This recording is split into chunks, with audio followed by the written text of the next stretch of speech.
Tax বাঁচানোর সবচেয়ে সহজ উপায়, প্রথমে যে অ্যামাউন্টে আমরা ইনভেস্ট করব তাতেও ট্যাক্স বাঁচবে, প্রতি বছর যে রিটার্ন পাবো তাতেও ট্যাক্স বাঁচবে, এবং ফাইনালি আমরা যে অ্যামাউন্টটা উইথড্র করব সেটাতেও কোনো ট্যাক্স লাগবে না।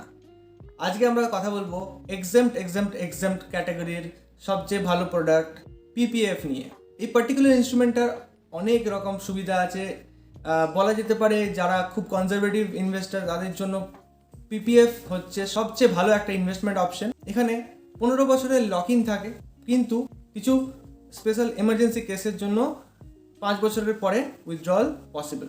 এই টপিকটা আমরা ডিসকাস করার মেইন উদ্দেশ্য, আমরা যে search education asset allocation technique follow করছি তার একটা ইনস্ট্রুমেন্ট হিসেবে এটাকে ব্যবহার করব।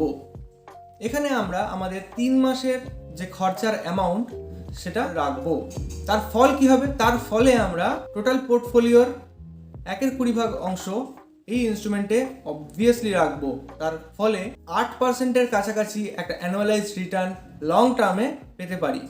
এখন পিপিএফে আমরা 7.1% রিটার্ন দেখতে পাচ্ছি।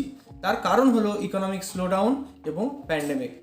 ভবিষ্যতে আমরা অবভিয়াসলি 8%-এর অ্যারাউন্ডে রিটার্নস এক্সপেক্ট করতে পারি। এটা ভেরিয়েবল, প্রত্যেক বছর এটা আপডেটেড হতে থাকে। এই ইনস্ট্রুমেন্টে আমরা ইনভেস্ট করব খুবই একটা স্টেবল এবং ভালো রিটার্ন পাওয়ার জন্য, যেটা এফডির থেকে একটু বেটার এবং কোনো রকম ট্যাক্স লাগে না। তার ফলে আমরা যে রিটার্নটা পাই তার থেকে কোনো রকম ডিডাকশন হয় না, এবং লং রানে যে কম্পাউন্ডিং এফেক্টটা দেখতে পাই সেখানেও একটা বিশাল ইম্প্যাক্ট তৈরি করে।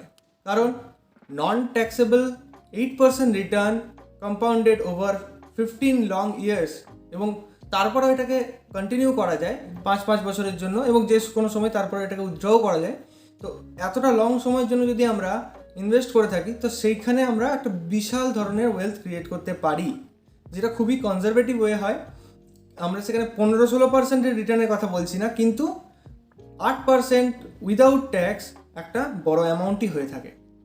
এবং কিছু জিনিস যদি আমরা খেয়াল করি, আমরা রেগুলার যদি এর মধ্যে ইনভেস্টমেন্ট করতে চাই তাহলে মাসের 5 তারিখের আগে যদি ইনভেস্ট করি প্রত্যেক মাস, অথবা বছরে প্রথমবার মানে ফিনান্সিয়াল ইয়ার স্টার্টিংয়ে এপ্রিলের 5 তারিখের আগে যদি আমরা টোটাল অ্যামাউন্ট ইনভেস্ট করি তাহলে আমরা একটু বেশি রিটার্ন পেয়ে থাকি। কারণ যদি 5 তারিখের পরে আমরা ইনভেস্টমেন্টটা করি তাহলে সেই পার্টিকুলার মাসের জন্য আমরা কোনো রকম রিটার্ন পাই না। এইটা লং পিরিয়ড অফ টাইম যদি আমরা এটাকে প্র্যাকটিস করি আমরা অবভিয়াসলি কয়েক % বেশি রিটার্ন এক্সপেক্ট করতে পারি। তো এখানে ম্যাক্সিমাম 1.5 লাখ টাকা পর্যন্ত পার ইয়ার ইনভেস্ট করা যায় পার্টিকুলার একটা অ্যাকাউন্ট থেকে।